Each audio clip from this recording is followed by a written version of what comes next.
Maserino na piatukan tiamay ka. Lenggang minler sang may higat tuar solaw. Engan kuarun hetiang letu raming doate. Vana tuai tuane shitan tungi.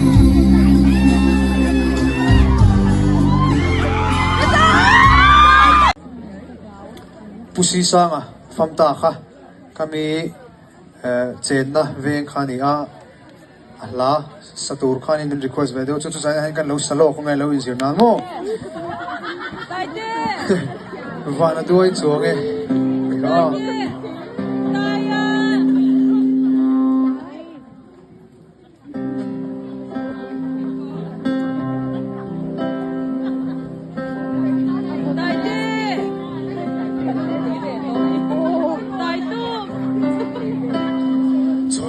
Puilen ko alo en sanging o alui mo lo izu tinaya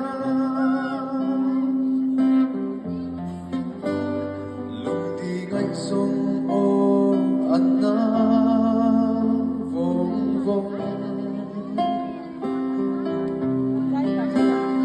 Bithaan na samreng ni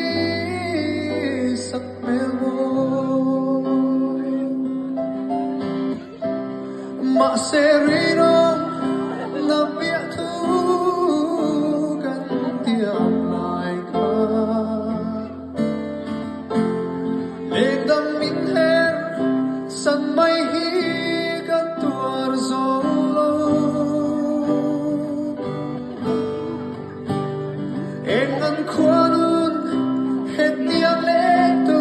raming luane Vana tuai tuang esring tantugi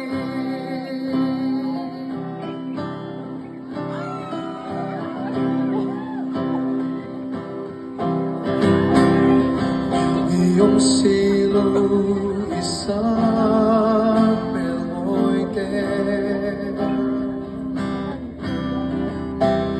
Nangai reng hian luai thi kanule thi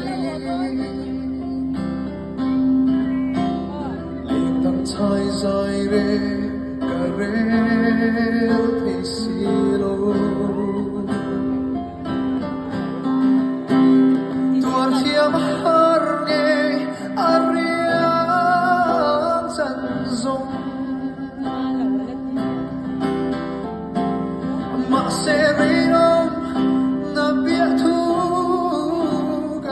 tiamay ka Legdam minher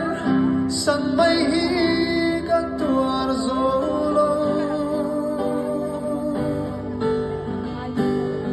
Engan kuanun hetiang letu raming doane Vana tuai tuang esring tantugi Abang letle hiang imoy sinumo Diam tusut le hiang karing ang lote Maselendang trang bela liam sungin